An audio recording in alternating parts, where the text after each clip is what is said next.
Hi, hello guys! Andito naman si Inday Pangs New. Welcome to my new video. So ngayon po is may i-share lang po ako sa inyo guys. Tungkol po ito sa paano mag-invite sa Pupo Live.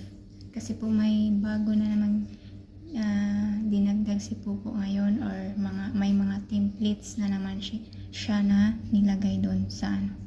So let's go to my screen. May i-invite kayo guys. Dito lang tayo sa invite. Yan, click lang natin. At itong invite now. Ayan siya. Click lang. Ayan, may dinagdag na naman si Pupo Live. May mga invitation templates na naman siya. Ayan.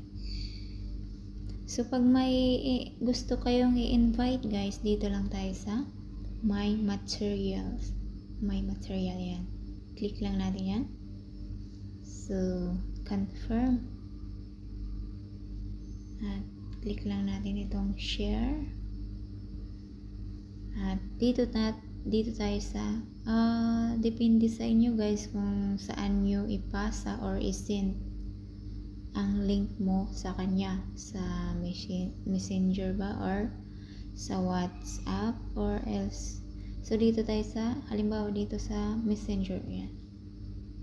So pipili tayo dito guys kung sino ang sisindan natin ng link. So yan lang. So thank you for watching.